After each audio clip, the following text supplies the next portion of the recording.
Hey, I'm James the RAGAMUFFINs, and I want to talk about something that I think people need to be much more aware of. In the music news recently, there's been a lot more of a discussion about the fact that live venues take a cut of merch sales. As time has gone on, the way artists in the music industry make money has changed. They've had to adapt over the years to continue to earn a living and make it an actual career, and it's getting harder and harder to make that a success. Years and years ago, when streaming didn't really exist, bands earned money from cassette sales, CD sales, vinyl sales, and from singles. The album charts would depend on how many of these physical sales will be bought by fans of the artists. As time has passed and downloading and streaming became much more prominent, the way artists earn money has started to change. As explained by the UK band While She Sleeps when setting up their Sleep Society Patreon, they were able to shine a light on streaming and how much it really does pay musicians. One stream for a song on Spotify will pay the artist roughly 0.0042p. It can take 5,000 streams for the artist to receive just £20 for the music they're writing. The same price as a t-shirt. While She Sleeps uses as motivation to create merchandise with a design that was free for any band or artist to use for themselves, as well as to raise awareness for how poorly streaming pays for music. So even from here, and with this being more well known in the music scene, one of the best ways to support musicians is to get tickets to live shows and buy their merchandise. It has been commonly noted from live ticket sales that the promoter gets 15% of the total revenue and the artist receiving 85%, which to me seems like a fair split.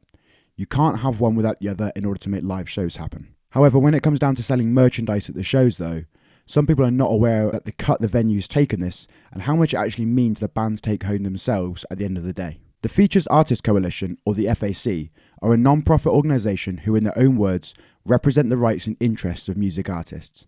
Their main link to this topic is their campaigning for venues to eliminate merchandise cuts and to inform people about 100% venues, a database of places where they take absolutely no cut in any transactions on merch sales. The FAC have provided information as part of their promotional material to educate people on what these venues take from musicians at shows.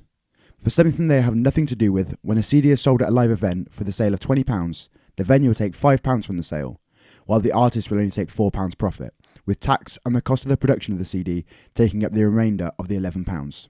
Buying a £20 t-shirt will mean that you'll be giving the venue directly £5 for something they had no hand in producing, while the people that you are trying to support will only make £5 profit, with the other £10 again going on tax and production costs.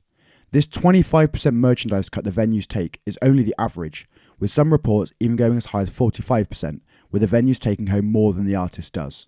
The previously mentioned 100% venues database by the FAC is available on their website, with a full list of all venues who fill out an application to be added, with this list accessible for anyone to see. I highly encourage you all go and take a look at this, and hopefully you'll see some venues local to you as part of this list. As expected, large corporate venues are not on here, so don't look for any O2 Academies, anything from the AEG group, because it's just not going to happen. Recently in the news, Australian metalcore band alphawolf made a statement during a live show to mention this issue. Vocalist Lockie took time in the set to talk to fans about buying merch and not buying drinks from the bar, saying, "Before we go down here, I want to mention every band on this tour is selling merch over there, over there. We're all trying to get the same shit done. It doesn't matter whose merch you buy, any bit of money you spend helps. Especially when these dirty fucking venues are taking 20% of it from the bands playing tonight."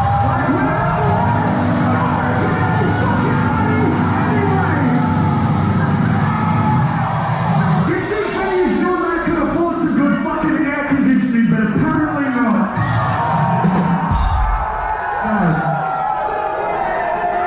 So if you got any money to spend, fuck the bar, spend it on a shirt. In order to get away from any profits going to the venues from merchandise sales during live shows, more and more bands are doing local pop-up shops right before the gig in order to maximise the amount of income that they're actually going to earn from their own merch sales. I find this to be quite a sad thing that in order for musicians to actually make money on their goods and their merchandise and make a living entertaining people, they're having to source their own options in order to sell this and not being able to do it at the venue where they're performing that night. Another example in recent history is Tim Burgess, vocalist of the band The Charlatans, who put out a message on social media when the band played Nottingham's Rock City venue on a tour. His message read, "An amazing thing happened last night. Rock City usually take a percentage of the band merch income, just something they've always done. But they've always listened to what artists are saying, and as we left, they returned the cash to our merch guy, saying they felt it was only fair." As something that has become part of the normal of the music industry and having venues taking these merch cuts, Making themselves aware to be 100% venues now, it's going to make artists want to go back to them. They're going to want to revisit those places on tours and play those kind of shows again because of how welcoming that is to them. The only logistical way that I see this continuing forwards with this model currently is that the musicians should be taking a cut of the bar spend. If the venue is taking money from musicians for the stock they're selling, why can't the bands make money from the stock that the bar is selling? They're bringing the footfall into the venue, therefore they should make money off of that as well.